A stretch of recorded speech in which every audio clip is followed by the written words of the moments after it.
This is Now. We want to start with a heads up about a press conference happening at 2 p.m. today. The head of Maui's Emergency Management Agency, Daryl Oliveira, will be discussing the county's plans to allow residents and business owners re-entry into the restricted parts of the Lahaina wildfire disaster area. Again, that's at 2 p.m. this afternoon, and we're going to bring that to you live on air and on your HNN digital platforms. Meanwhile, as Congress tries to reach a deal to avoid a government shutdown at the end of the month, some members are expressing concerns that a potential government shutdown could impact funding for Maui recovery efforts. Now, here's the chair of House Republican Conference, Representative Elise Stefanik.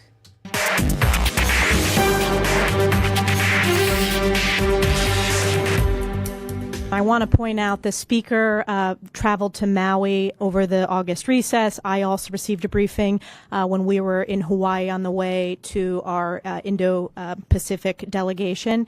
And those conversations are ongoing with members to work through the appropriations process. But we're fully committed to making sure that we're working through that in regular order and getting all members' feedback. It's unclear if or how the government shutdown would impact recovery efforts on Maui, since President Biden did sign a major disaster declaration for the island, making federal funding available.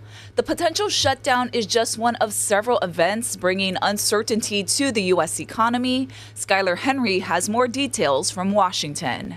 Auto workers may be just hours away from walking out on the job. A strike that economists say would do $500 million worth of damage to the U.S. economy each day they're picketing. Our message to the companies was clear. If we don't have a fair contract by midnight on Thursday night, we will strike. President Biden touted his economic policies during a speech in Maryland Thursday. But a lot of that work is being threatened by the looming strike in Detroit and political infighting in Washington. President Biden is calling out House GOP members who are threatening a government shutdown if their demands aren't met. But the president isn't the only one frustrated by far-right Republicans. I showed frustration in here because I am frustrated with the committee. I'm frustrated with some people in the conference. House Speaker Kevin McCarthy lashed out at some of his colleagues behind closed doors for blocking a vote Wednesday on the defense spending bill. It's beginning to seem pretty straightforward that nobody's going to move off their position. Republicans on the farthest right, mostly from the House Freedom Caucus, are threatening to call for a vote to oust McCarthy as Speaker of the House if he doesn't give in to their demands. Thursday, McCarthy told them to go ahead and try it. Skylar Henry, CBS News, the White House. Back on Maui, police have identified 2 more victims killed in the Lahaina Fire. 14-year-old Quiero Fuentes was about to start his junior year at Lahaina Luna High School. He's one of the youngest victims identified so far. He would have turned 15 last month. His body was found in his bedroom holding the family dog. Only one other minor's name has been officially released by authorities. Also identified, 79-year-old Maurice Buen of Lahaina. The death toll remains at 115 lives lost. Although it will take many months to clean up and prepare Lahaina for rebuilding, the Maui County Council is trying to develop the rules for how to bring the historic town back to life. It's a challenge because Lahaina was both a close-knit residential community and a historic tourist mecca. Residents say they want to replace homes quickly and preserve the historic character of the business district. Tourists come because of this. This is the Lahaina I know and love. Lahaina is not skyscrapers, smart buildings, smart cars, and smart meters. One of the best ways for us to heal is to make home rebuilding as streamlined and as quick as possible, not advocating taking shortcuts and making construction shoddy or less than. Council members were hoping to hear from state housing officials yesterday, but none showed up. The council is considering emergency legislation to guide Maui's rebuilding process. After online rumors following the Maui wildfires spread fear and division, Big Tech took the hot seat on Capitol Hill. Meanwhile, Hawaii's social media sites are also trying to set the record straight. Mahealani Richardson has the latest. After HNN's story aired yesterday that researchers found China and Russia were linked to online misinformation from the Maui wildfires, there were many angry comments, including saying that the report was government propaganda. Now tonight, Hawaii Congress members, the tech industry, and social media experts are trying to figure out what to do about the conspiracy theories that just keep spreading. And I worry that with AI, such information will only become more rampant. U.S. Senator Mazie Hirono says the federal government's response was hindered by online rumors. Maui residents were subject to disinformation, some of it coming from foreign governments, i.e. Russia, looking to sow confusion and distrust, including don't sign up for FEMA because they cannot be trusted. Let's look at what happened after the fire in Maui. Brad Smith, vice chair and president of Microsoft, said people come together during disaster. On Maui, they did, but there was also division. We had some people, not necessarily directed by the Kremlin, but people who regularly spread Russian propaganda, trying to discourage the people of Lahaina from going to the agencies that could help them. That's inexcusable. And we saw what we believe is Chinese-directed activity trying to persuade the world in multiple languages that the fire was caused by the United States government itself using a meteorological weapon. Those are the things that we should all try to bring the international community together and agree they're off limits. It's a psychological warfare. We are fighting a war online, and there are foreign actors that are messing with our minds, and we're watching our own community and family members. We're seeing them change. Their personalities are changing. Daniela Stofitel is administrator of 808 Viral, a popular Hawaii online site. She's been trying to debunk the online myths, including a government land grab. Governor Green did not tell reporters he wanted to make Lahaina a smart city, which was fact-checked by the Associated Press. It's okay to be angry at the government. It's okay to not be happy about what happened. But we have to have our feelings be our own and our community work together. And what these campaigns are doing is dividing us. Now, experts say government needs to be proactive about social media and have a plan for dealing with disinformation that's inevitable after a disaster. Mahealani Richardson, Hawaii News Now. Some people who breathed in heavy smoke during the Maui fires may still be having health problems. A company called Hyperbaric Oxygen Therapy is offering free treatments to first responders. These pressurized capsules let people breathe pure oxygen to help their recovery. Tina Braddock offered to help after getting a call from a Maui police officer. He called me saying they were coughing up blood and soot, and he heard about my services and was asking for help because they weren't getting access to it. That was a Saturday morning. Within 3 days, we were setting up 5 hyperbaric chambers on the island. Several groups are teaming up to provide the service in Wailuku, Kihei, and at the Lahaina Fire Station. Look for more details on hawaiinewsnow.com.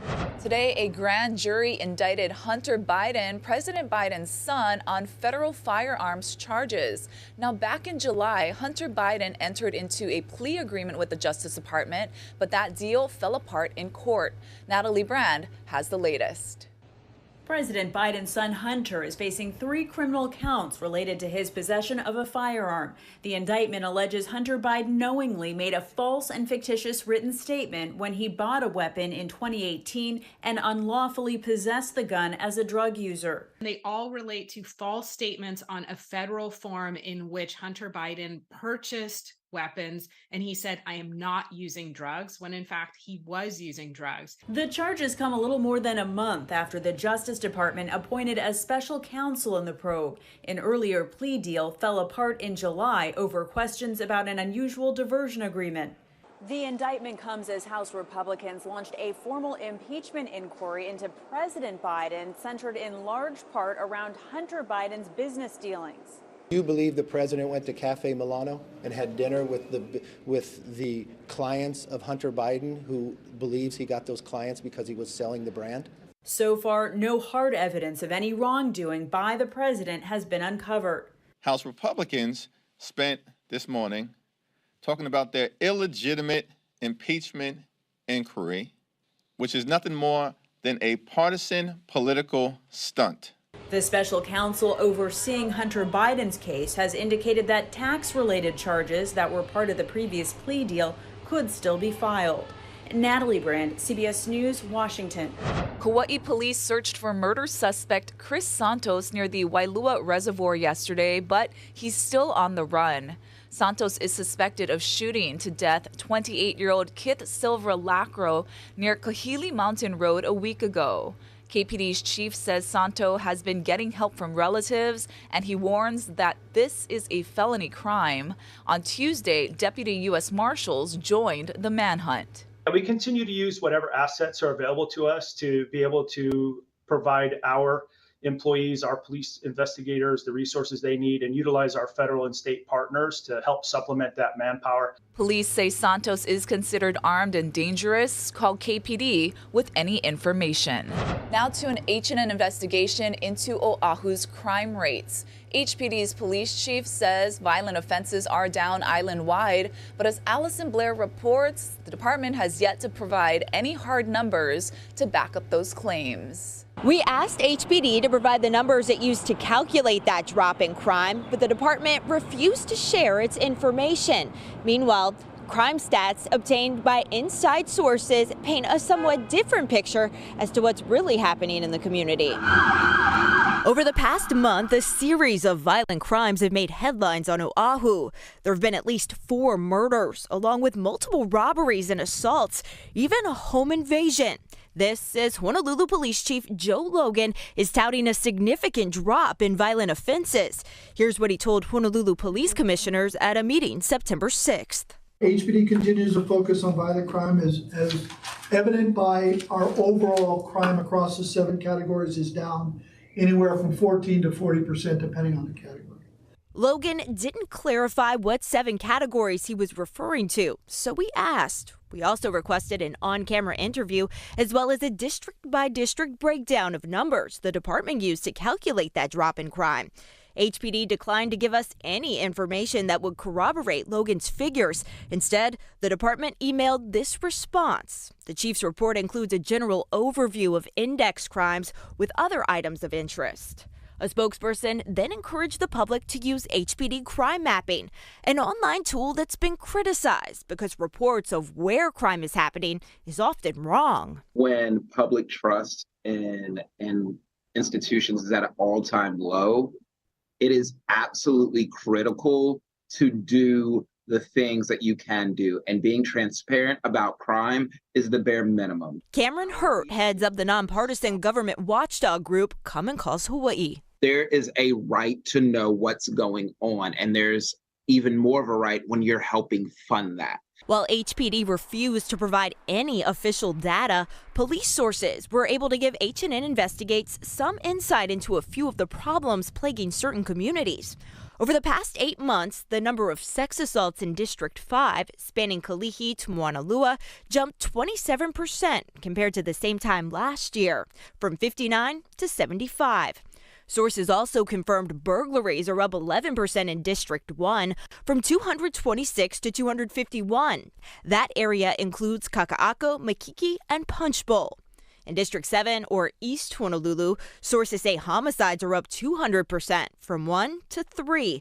Car break-ins are also up 18%, from 547 to 649. When we asked HPD to verify those source numbers, the department said we are unable to confirm information that was improperly obtained from a confidential HPD document. It's an insult to our intelligence. By not giving these statements and going on camera, they're seeming as if there's something to hide or if there's something that the public needs to be suspicious of, even if that's not the case. Meanwhile, HPD says it's working to create a dashboard that will contain, quote, crime stats and other information. A department spokesperson said they hope to have it online by the end of the month. At HPD headquarters, Allison Blair, Hawaii News Now. A Honolulu jury convicted John Johnson of 6 counts of sexually assaulting a girl under 14 years old. That assault happened back in 2019. Court documents say it happened inside Johnson's home. The 46-year-old will be sentenced in January and faces up to 75 years in prison.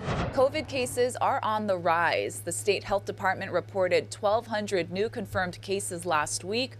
900 of them were on Oahu. Medical experts are urging people to get the new vaccine that was just approved this week. Ben Gutierrez has more. We all know people in workplaces who tell you, 13, 14 people are out this week with COVID. That's how infectious this thing still is. The weekly data drop from the state health department shows an upward trend. The state is now averaging 134 daily confirmed cases. Last week brought 8 deaths of people with the virus, and the weekly positivity rate was just above 13%. And those are just people with infections confirmed by medical professionals. Many more are self-testing at home or just assuming it's a random virus. People are generally not wearing masks. People are not taking precautions. People are not getting their vaccines. While no leaders are pushing for new rules on masking or vaccinations, the Centers for Disease Control has signed off on a new COVID vaccine from Pfizer and Moderna. Long's Drugs and other pharmacies are stocking up. So we continue to follow CDC guidelines, and CDC does recommend, this year, the new version of the updated COVID-19 vaccine for everyone ages 5 and up is definitely recommended. The new vaccine targets the Omicron variant known as XBB.1.5, which was the dominant strain in the U.S. 2 to 3 months ago. It's already developed in 2 mutations that are spreading faster. Medical experts believe there will be a new updated COVID vaccine once a year to battle new mutations, very similar to the annual flu shot. So now it's more than just the flu season. They now call it respiratory illness season because we have flu, COVID, and RSV all circulating out there. 6 vehicles caught fire at the UHaul facility just off Nimitz Highway. Flames broke out at around 4 a.m. and HFD tells us they did not spread to the nearby buildings. Crews worked to contain fuel that spilled from the vehicles, and the fire was contained about 15 minutes later. The cause is under investigation. No injuries were reported. All 2,200 of the city's smart parking meters are now in place, and HPD plans to start enforcement on Monday.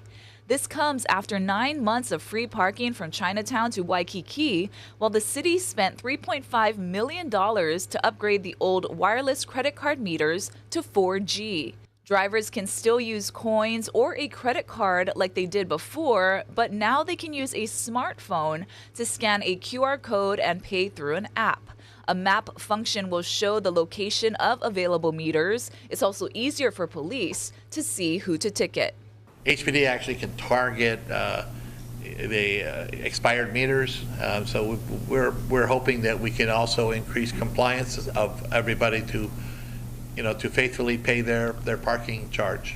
The city says it missed out on $1.7 million in revenue during the upgrade. Officials say they're still working out some bugs with the QR code and the app.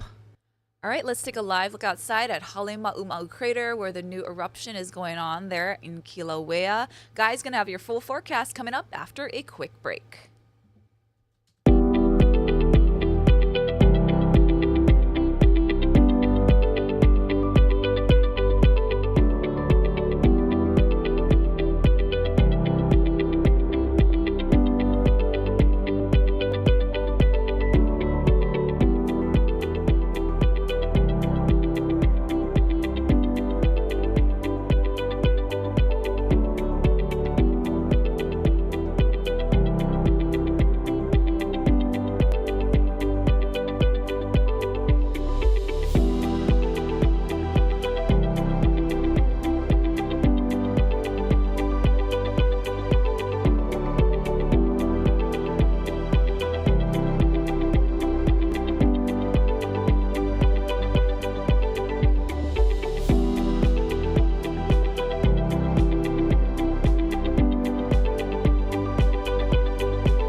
calls it on this Thursday. In the Central Pacific, we are still cyclone free, and that's really good considering we're in the peak of hurricane season. However, in the East Pacific, there's another cyclone that's forming. It's not there yet, but over the next 2 days, there's a high chance that it becomes either a tropical depression or a tropical storm. But the good thing is that it is not expected to bring us any severe weather. So this is what we've got this morning, and for the next few mornings and overnight hours, we'll see these windward and Mauka showers come through. Very, very beneficial to the landscape, to the water supply, and all that. And we're not expecting flooding conditions anytime soon because mainly we have a trade wind breeze and the rain is moving along at a good pace, and that limits the rainfall buildups. So we've got a little bit of a damp start for this Thursday, but lots of afternoon sunshine, showers drying up by 9 o'clock. By noontime, we'll have lots of sunshine and high temperatures running to about 90 degrees, but at least we'll have a trade wind breeze, so humidity levels won't be going all that high. Surf's kind of taking a break, not a whole lot happening, although over the weekend, look for a little boost coming into the South Shore. And then for the next few days, the weather's not going to change a whole lot, although over the weekend, you remember Hurricane Hova? Well, whatever's left of Hova is just a bunch of moisture, so we are expecting a few more showers coming into windward areas, mainly Saturday and Sunday, drying up by Monday. Those trade winds will be varying in speeds from time to time, but at least we'll have a trade wind breeze into the middle of next week, and then sometime around Wednesday into Thursday, look for increasing rain again. Heavy rain, high winds, and coastal flooding are threatening several states along the northern U.S. East Coast. Hurricane Lee, currently a Category 1 storm, is churning past Bermuda and tracking along the shores of New England. Laura Aguirre has more.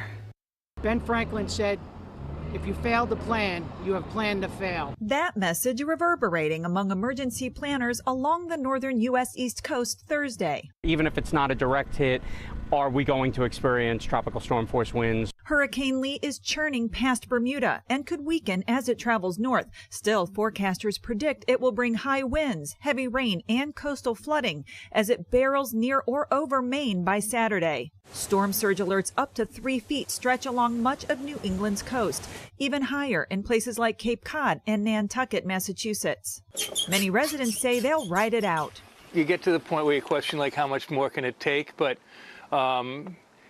we've built it back up each time. In Saco Bay, Maine, an Army Corps of Engineers jetty spur project would help reduce storm impacts and erosion. Congress has approved it, but hasn't authorized federal funds to be spent yet. Because they haven't done anything, we're defenseless. Some towns are taking before pictures of their coastal areas. Being able to document what the property looked like pre-storm versus post-storm is really helpful if you have to kind of put in any type of an insurance claim. As of Thursday, hurricane-force winds stretched nearly 100 miles from Lee's center.